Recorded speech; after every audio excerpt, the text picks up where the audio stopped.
Hello folks, this is Mike Harris and it is Tuesday, July 23rd, and I just saw an article here in the Argus Courier that just caught my attention because I become a kombucha fan. So it says a Petaluma company is making kombucha with a kick. So check this out. Matt Brown did a little article and it says, Christine Weeks, like drinking kombucha, the probiotic fermented tea that is popping up on shelves of Whole Foods, Sprouts, and even more mainstream grocery stores. I actually go to Whole Foods all the time, and I get my kombucha there. I'm trying all the different kinds. She also liked going out for an adult beverage with friends.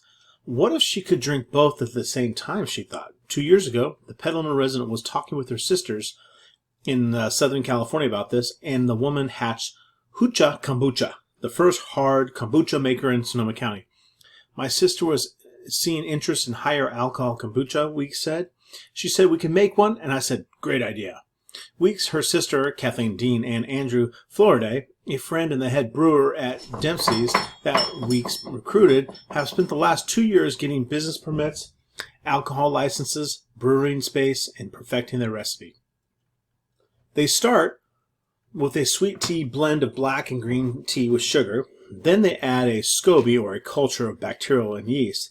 This ferments the concoction, making it alcoholic, which all kombuchas are. But Weeks' team bumps it up a notch, taking the fermentation to 5% alcohol, or about the level of a beer. The trick is, how do you get the alcohol without losing the good natural kombucha? We played around with it, Weeks said. The nice thing is it's got all the nice things about kombucha has naturally. We just make it more fun. The kombucha is brewed in 50-gallon barrels in a warehouse off of East Washington Street near CVS.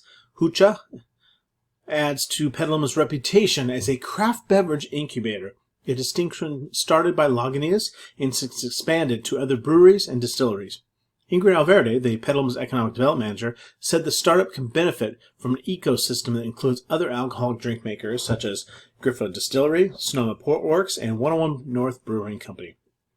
People like being from Petaluma. It gives them cachet, she said. They'll be around other entrepreneurs and they can support each other. Weeks, who is originally from Southern California, moved to Petaluma a decade ago to work for Camelback. The mother of 2 boys left to start a cycling shoe cover company where she still works alongside getting Hoocha Kombucha off the ground. The plan is to slowly grow the self-funded venture, Weeks said. Hoocha makes 4 flavors of hard kombucha, raspberry, ginger, and crisp apple, to go along with the tart original brew. Weeks said the plan is to sell both cans and kegs to local restaurants and grocery stores. A launch party is planned for August 2nd at 4 p.m. at the Block, and the event is open to the public, will include tasting, flights, food, and a live band.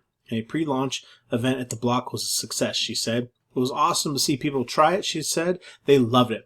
While hard kombucha isn't exactly a health drink, it contains all of the probiotic bacterial that attracts health-conscious consumers, and unlike beer, it is gluten-free. It's tough to make a strong claim on being healthy, but that's what we're trying to do.